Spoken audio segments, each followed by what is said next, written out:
Hello guys, അങ്ങനെ നമ്മൾ ഇതാ കൊരട്ടിപ്പള്ളിയിൽ എത്തിയിരിക്കുന്നു.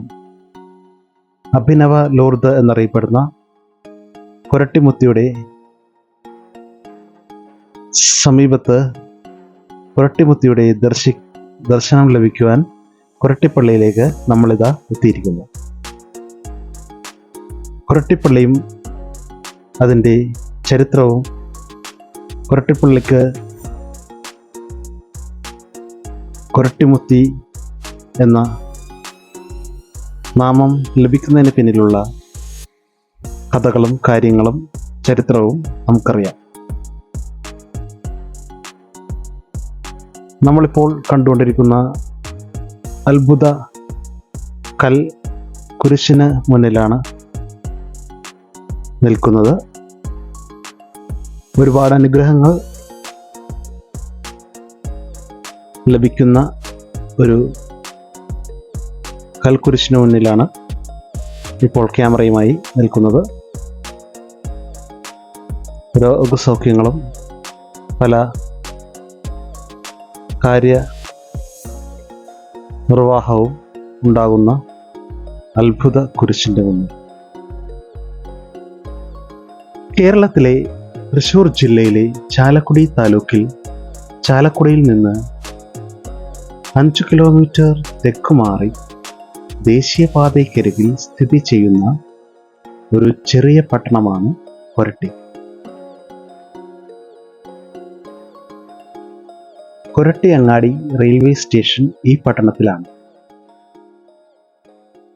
കൊരട്ടി എന്ന പേരിന് പിന്നിലുള്ള ആ ചരിത്രം നമുക്ക് പരിശോധിക്കാം. പ്രാചീന കാലത്ത് ഇത് ഒരു ബുദ്ധ സാംസ്കാരിക കേന്ദ്രമായിരുന്നു.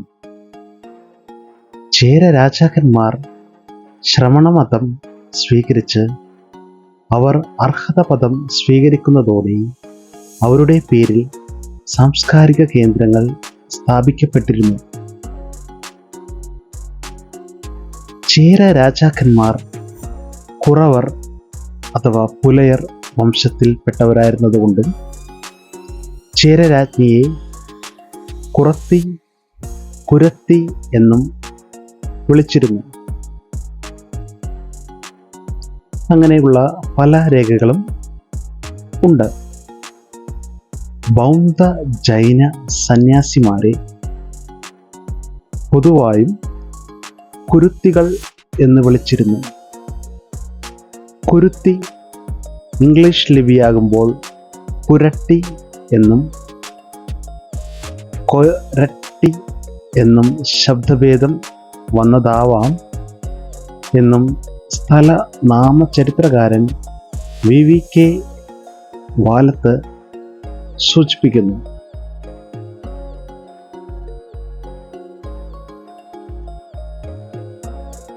ചേന്നമംഗലത്ത് കൊരട്ടിപ്പറമ്പ് എന്ന സ്ഥലത്ത് ബുദ്ധ ക്ഷേത്രത്തിൻ്റെ അവശിഷ്ടങ്ങൾ കണ്ടെടുത്തത് ഇതിനെ ശരിവയ്ക്കുന്നുണ്ട്. ചാലക്കുടി പട്ടണത്തിൽ നിന്ന് 6 കിലോമീറ്റർ അകലെ കൊരട്ടിയിലാണ് അഭിനവ ലൂർദ് എന്ന് അറിയപ്പെടുന്ന പ്രസിദ്ധമായ കൊരട്ടിമുത്തിയുടെ പള്ളി സ്ഥിതി ചെയ്യുന്നത്.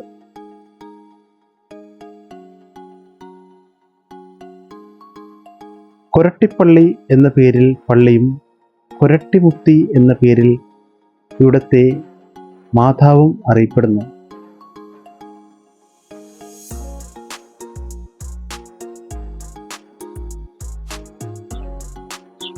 കൊരട്ടി, മുത്തി എന്നീ പേരുകൾ പള്ളിക്ക് പുരാതന കാലത്തെ ബുദ്ധമതവും ദ്രാവിഡ സംസ്കാരവുമായുള്ള അഭേദ്യമായ ബന്ധം വിളിച്ചറിയിക്കുന്നു.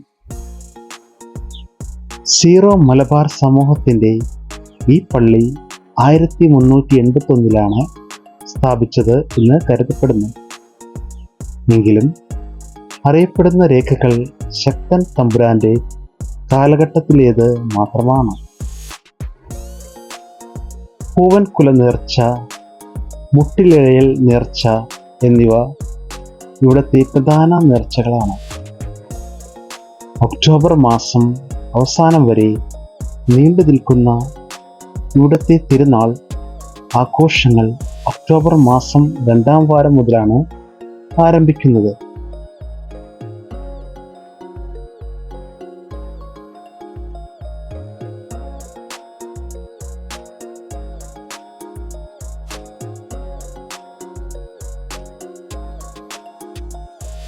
പൂവൻകുല മാതാവ് എന്നും കൊരട്ടിമുത്തി അറിയപ്പെടുന്നു.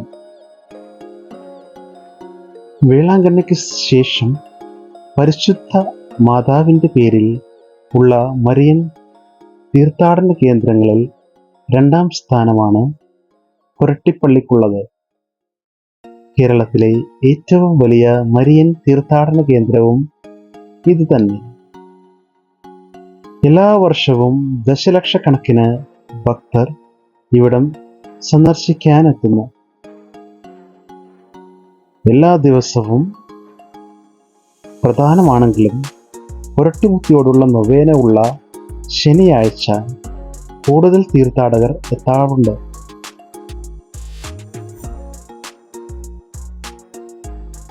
പള്ളിയുടെ നൂറ്റാണ്ടുകൾ പഴക്കമുള്ള മുൻഭാഗത്ത് ഉള്ള അത്ഭുത കൽക്കുരിശ് ഒട്ടേറെ അത്ഭുത സിദ്ധിയുള്ളതായി കണക്കാക്കി വരുന്നു. പുരാതന കാലത്ത് ബുദ്ധമത ഭക്തനായ ആയി രാജാവ് വിക്രമാദിത്യ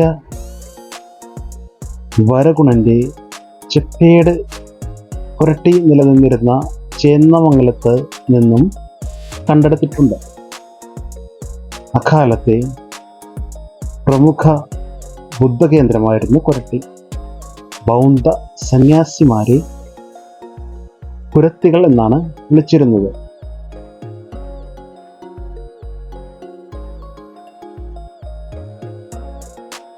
പുരാതന കാലത്ത്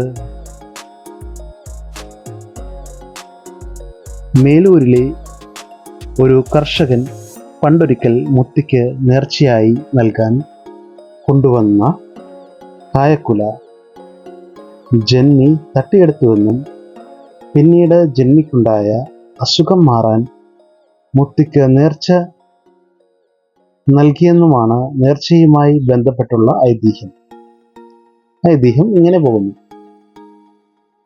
കൊരട്ടിക്കടുത്തുള്ള മേലൂരിൽ നിന്നുള്ള ഒരു തീർത്ഥാടകൻ കൊരട്ടിമുത്തിക്ക് വഴിപാടായി പൂവൻ വാഴപ്പഴം എന്ന പ്രത്യേക ഇനം വാഴപ്പഴത്തിൻ്റെ കുല ചുമന്നുകൊണ്ടു പോവുകയായിരുന്നു. അയാൾക്ക് വഴിയിൽ വിശന്നു വലഞ്ഞ ഒരാൾ ഇരിക്കുന്ന നെൽവയലിലൂടെ കടന്നു പോകേണ്ടിയിരുന്നു. അവിടെ ഇരുന്നിരുന്നയാൾ ആ സ്ഥലത്തെ പ്രമാണിയായിരുന്നു. വാഴക്കുല കണ്ടപ്പോൾ തീർത്ഥാടകനോട് 2 വാഴപ്പഴം നൽകാൻ ആവശ്യപ്പെട്ടു. പക്ഷേ ഇത് കൊരട്ടിമുത്തിക്ക് സമർപ്പിക്കാനുള്ള വാഴപ്പഴമാണെന്ന് വിശദീകരിച്ച് തീർത്ഥാടകൻ വിസമ്മതിച്ചു. എന്നാൽ അയാൾ ബലമായി കുട്ടയിൽ നിന്ന് 2 വാഴപ്പഴം പുറത്തെടുത്ത് തിന്നു. വാഴപ്പഴം കഴിച്ച ഉടനെ ആ മനുഷ്യൻ വയറുവേദനയോടെ പുളയാൻ തുടങ്ങി. മരുന്നുകൾക്ക് വേദന സുഖപ്പെടുത്തുവാൻ കഴിഞ്ഞില്ല. അത് ദൈവികമായ ഇടപെടലാണെന്ന് ആ പ്രമാണി മനസ്സിലാക്കി. അദ്ദേഹം ഉടൻ തന്നെ കൊരട്ടിമുത്തിക്ക് വഴിപാടായി സ്വർണത്തിൽ തീർത്ത ഒരു പൂവൻകുല നിർമ്മിച്ചു നൽകി. ഇത് ചെയ്ത നിമിഷം ആ നാട്ടുപ്രമാണിയുടെ വേദന കുറഞ്ഞു. ആ നാട്ടുപ്രമാണി അദ്ദേഹത്തിന്റെ കുറെ സ്ഥലങ്ങൾ കൊരട്ടിമുത്തിയുടെ ദേവാലയത്തിന് ദാനം നൽകി. അന്നു മുതൽ കൊരട്ടിമുത്തിക്ക് പൂവൻകുലയുമായി തീർത്ഥാടകർ കേരളത്തിന്റെ നാനാഭാഗത്തു നിന്നും എത്തുന്നു. അതിനാൽ കൊരട്ടിമുത്തി പൂവൻകുലമാതാവ് എന്നുകൂടി അറിയപ്പെട്ടു. കൊരട്ടി റെയിൽവേ സ്റ്റേഷൻ ഉണ്ടായതിനെ പറ്റിയും ഒരു ഐതിഹ്യമുണ്ട്. കൊരട്ടിമുത്തിയുടെ വാർഷിക പെരുന്നാളിനും ഉത്സവത്തിനും ഇടയിൽ കൊരട്ടിയിൽ സ്റ്റോപ്പില്ലാതെ ഒരു തീവണ്ടി പുരട്ടിയിലെത്തിയപ്പോൾ നിഗൂഢമായി നിന്നു. ഇത് മെക്കാനിക്കൽ തകരാറല്ലെന്ന് അവർ കണ്ടെത്തി. അവർക്ക് ട്രെയിൻ വീണ്ടും സ്റ്റാർട്ട് ചെയ്യാൻ കഴിഞ്ഞില്ല. തുടർന്ന് യാത്രക്കാർ എല്ലാവരും ചേർന്ന് കൊരട്ടിമുത്തിയുടെ തിരുനാളിൽ സംബന്ധിക്കുകയും നേർച്ച കാഴ്ചകളും വഴിപാടുകളും സമർപ്പിക്കുകയും ചെയ്തു. പിന്നീട് ഇവർ തിരിച്ചെത്തിയപ്പോൾ യാതൊന്നും ചെയ്യാതെ തന്നെ അത്ഭുതകരമായി യന്ത്ര തകരാർ മാറി ട്രെയിൻ മുന്നോട്ട് പോകാൻ സാധിച്ചു. ദൈവിക ഇടപെടൽ മനസ്സിലാക്കിയ അധികാരികൾ ഉടൻ തന്നെ കൊരട്ടിയിൽ റെയിൽവേ സ്റ്റേഷന് ക്രമീകരണങ്ങൾ ചെയ്തു. അങ്ങനെയാണ് ഇന്നത്തെ കൊരട്ടി അങ്ങാടി റെയിൽവേ സ്റ്റേഷൻ ഉണ്ടായത്. കൊരട്ടിയിൽ നേരത്തെ പ്രവർത്തിക്കുകയും ആയിരക്കണക്കിന് പേർക്ക് ജോലി നൽകുകയും ചെയ്തിരുന്ന മധുര കോട്സ് ഫാക്ടറിക്ക് സമാനമായ ഒരു വിസ്മയകരമായ കഥയുണ്ട്. നിലവിൽ ഫാക്ടറി സ്ഥിതി ചെയ്യുന്ന പ്രദേശം വിമാനത്താവളമാക്കാനാണ് ആദ്യം പദ്ധതിയിട്ടിരുന്നത്. വിമാനത്താവളത്തിനായുള്ള ജോലികൾ ദ്രുതഗതിയിൽ നടന്നിരുന്നുവെങ്കിലും കയ്യിൽ ഒരു കുട്ടിയുമായി ഒരു നിഗൂഢ സ്ത്രീ ഒരു തരത്തിൽ അല്ലെങ്കിൽ മറ്റൊരു തരത്തിൽ നിർമ്മാണത്തെ തടസ്സപ്പെടുത്തി. അധികൃതർ പിന്നീട് വിമാനത്താവളം എന്ന പദ്ധതി തന്നെ ഉപേക്ഷിക്കുകയും പകരം മധുര കോട്സ് ഫാക്ടറി നിർമ്മിക്കുകയും 2000-ലേറെ പേർക്ക് പ്രത്യക്ഷമായും പരോക്ഷമായും ചെയ്യുന്ന തരത്തിൽ തൊഴിൽ നൽകുന്ന രീതിയിലേക്ക് വളരുകയും ചെയ്തു.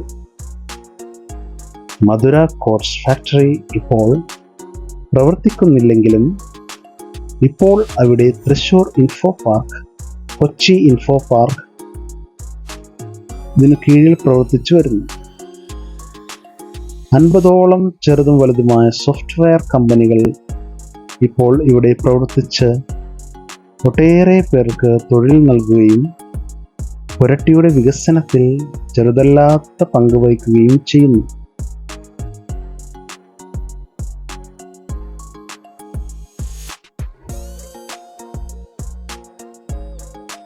കൊരട്ടിയിലെ പെരുന്നാളുകൾ.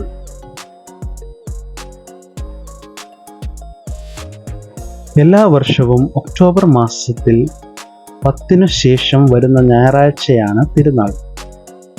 മാസാവസാനം വരെ നീണ്ടു നിൽക്കുന്ന പെരുന്നാൾ ആഘോഷം പ്രൗഢിയോടും ആചാരാനുഷ്ഠാനങ്ങളോടും കൂടി നടത്തുന്നു. നാനാ ജാതി മതസ്ഥർ തിരുനാളിൽ പങ്കെടുക്കുന്നു.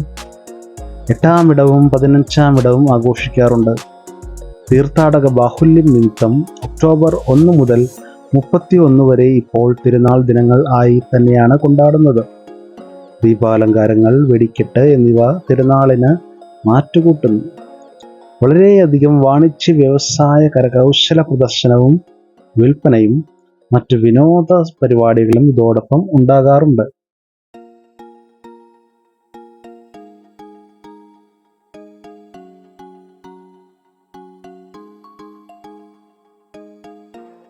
കൊരട്ടിമുത്തിയുടെ അത്ഭുത രൂപം എഴുന്നള്ളിപ്പ്. എല്ലാ വർഷവും പ്രധാന തിരുനാൾ ദിവസം ഞായറാഴ്ചയാണ്.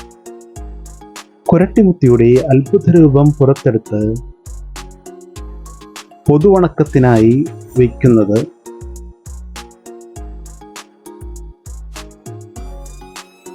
അതിരാവിലെ 5 മണിക്കാണ് സാധാരണയായി ഈ ചടങ്ങ് നടക്കുന്നത്. ഒട്ടേറെ അനുഗ്രഹങ്ങൾ ചൊരിയുന്ന നിമിഷങ്ങൾ ആയി വിശ്വസിക്കപ്പെടുന്നതിനാൽ ആയിരങ്ങൾ ആണ് ഈ ചടങ്ങിന് സാക്ഷ്യം വഹിക്കാൻ ദൂരെ ദിക്കുകളിൽ നിന്നും തലേ ദിവസം തന്നെ പള്ളിക്കകത്ത് സ്ഥാനം പിടിക്കുന്നത്. അൾത്താരയിൽ സ്ഥാപിച്ചിട്ടുള്ള കൊരട്ടിമുത്തിയുടെ തിരുസ്വരൂപം വൈദികർ പുറത്തെടുത്ത് എഴുന്നള്ളിച്ചു കൊണ്ടുവന്ന് പള്ളിയുടെ മുൻഭാഗത്തുള്ള തിരുസന്നിധിയിൽ പ്രതിഷ്ഠിക്കുന്നു. ഭക്തർ നേർച്ച കാഴ്ചകൾ അർപ്പിക്കുവാൻ ഉള്ള സൗകര്യം തിരുസന്നിധിയിലാണ് സജ്ജമാക്കാറുള്ളത്. അന്ന് വൈകിട്ട് തിരുസന്നിധിയിൽ നിന്നും എടുത്ത് തിരിച്ച് അൾത്താരയിൽ തന്നെ യഥാസ്ഥാനത്ത് വയ്ക്കുന്നു. മറ്റ് തിരുനാൾ ദിവസങ്ങളിൽ പുരട്ടിമുത്തിയുടെ മറ്റു രൂപങ്ങൾ ആണ് തിരുസന്നിധിയിൽ വയ്ക്കാറുള്ളത്.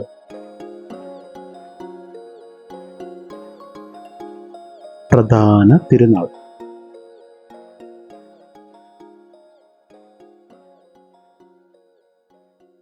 പ്രധാന തിരുനാൾ 8-ാം ഇടം, 15-ാം ഇടം എന്നീ ദിവസങ്ങളിലെ ശനി ഞായർ ദിവസങ്ങളിൽ പള്ളി ചുറ്റിപ്രദക്ഷിണം ഉണ്ടാകാറുണ്ട്. പ്രധാന തിരുനാൾ ഞായറാഴ്ച നാലങ്ങാടി ചുറ്റിപ്രദക്ഷിണവും ഉണ്ട്. തിരുനാൾ അനുഗ്രഹത്താൽ ലഭിച്ച പൈതങ്ങളെ പുരട്ടിമുത്തിക്ക് സമർപ്പിക്കുന്ന ചടങ്ങുണ്ടാകാറുണ്ട്. പ്രധാന തിരുനാൾ ദിവസം ഞായറാഴ്ച ഹിന്ദു സമുദായത്തിൽപ്പെട്ട പാക്കനാർ സംഘം അവതരിപ്പിക്കുന്ന പാക്കനാർ പാട്ട് നടത്താറുണ്ട്. തിരുനാളിൻ്റെ വരവറിയിച്ച് നാട് ചുറ്റുന്ന സംഘം തിരുനാൾ ദിനത്തിൽ ഉച്ചയോടെ കിഴക്കേ നടയിലെത്തുന്നതോടെയാണ് പരമ്പരാഗത ചടങ്ങുകൾ ആരംഭിക്കുന്നത്. മുത്തിയുടെ ചിത്രത്തിന് മുന്നിൽ വിളക്ക് തെളിച്ചതിന് ശേഷമാണ് പാട്ടും നൃത്തവും മുടിയാട്ടവും ആരംഭിക്കാറ്. തിരുനാൾ ദിനത്തിൽ രാവിലെ ആറ്റപ്പാടം വെളുത്തുപറമ്പിൽ ക്ഷേത്രത്തിൽ ഒന്നിച്ചുകൂടിയാണ് സംഘം പള്ളിയിലേക്ക് പുറപ്പെടുന്നത്. നേർച്ച വഴിപാടുകൾ. തുലാഭാരം. ഹിന്ദു ക്ഷേത്രങ്ങളിൽ കാണപ്പെടുന്ന ഒരു ആചാരമായ തുലാഭാരം ഇവിടെയുണ്ട്. ഒരുവന്റെ ശരീരഭാരത്തിന് തത്തുല്യമായ ഭാരം അനുസരിച്ചുള്ള വസ്തുക്കൾ പള്ളിക്ക് നൽകുന്നു. ഇവിടുത്തെ പ്രധാന നേർച്ചയായ പൂവൻ വാഴപ്പഴം കൊണ്ടുള്ള തുലാഭാരം നേർച്ചയാണ് സാധാരണയായി ഉള്ളത്. കുട്ടികൾക്കും മുതിർന്നവർക്കും ഒരുപോലെ തന്നെ പൂവൻപഴം തുലാഭാരം നേർച്ച കഴിക്കാറുണ്ട്.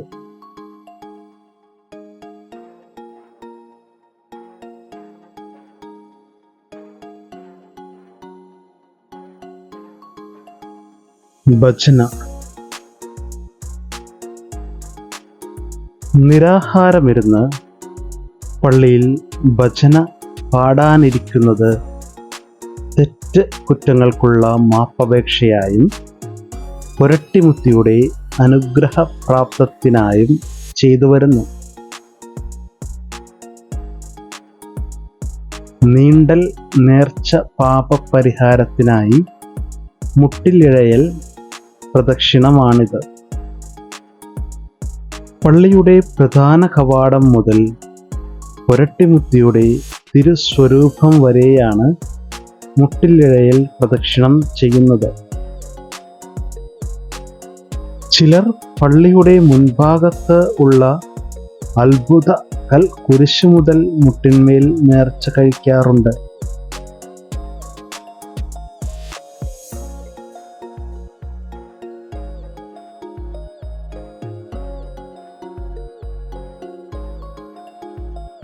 പൂവൻകുല. പുരട്ടിമുത്തിയുടെ വളരെ പ്രധാനപ്പെട്ട നേർച്ചയാണിത്. ഭക്തന്മാർ അവർക്ക് കിട്ടാവുന്നതിൽ വച്ചേറ്റവും വലിയ പൂവൻകുലപ്പഴം സമർപ്പിക്കുന്നു. ജീവിതാഭിവൃദ്ധിക്കായാണ് ഇത് ചെയ്യുന്നത്.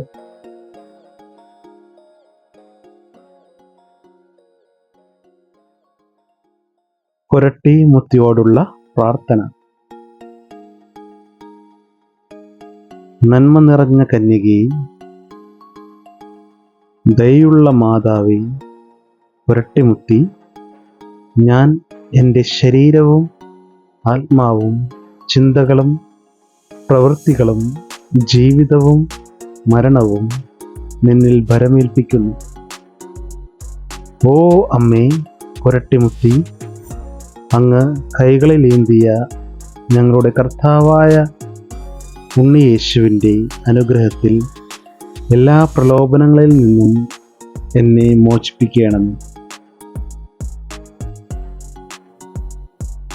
അങ്ങയുടെ പുത്രനും എൻ്റെ ദൈവവുമായ യേശുവിൻ്റെ കൃപയും അനുഗ്രഹവും എനിക്ക് ലഭ്യമാക്കണമേ. ഓ മറിയമേ കൊരട്ടിമുത്തി, ഏതിനേക്കാളും ഉപരിയായി പൂർണ്ണ ഹൃദയത്തോടെ ഞാൻ അങ്ങയെ സ്നേഹിക്കുന്നു. ഓ എൻ്റെ കൊരട്ടിമുത്തി ദൈവമാതാവേ, എനിക്ക് എല്ലാ അനുഗ്രഹങ്ങളും പ്രദാനം ചെയ്യണമേ. എൻ്റെ എല്ലാ അപേക്ഷകളും വിശിഷ്യ അല്പം മൗനമായിട്ട് നിന്നുകൊണ്ട് നമ്മളുടെ ആവശ്യങ്ങൾ കൊരട്ടിമുത്തിക്ക് സമർപ്പിച്ച് പ്രാർത്ഥിക്കാം.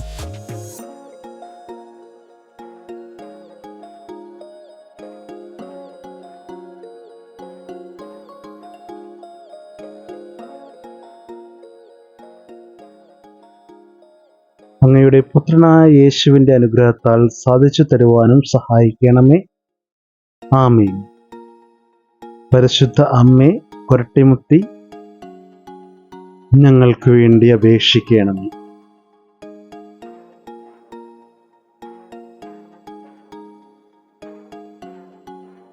അങ്ങനെ കൊരട്ടിമുത്തിയുടെ ദേവാലയ സന്ദർശനം വളരെയധികം ആത്മീയ ഊർജവും മനസ്സമാധാനവും നമ്മൾ ഉളവാക്കിക്കൊണ്ടിരിക്കുന്നു.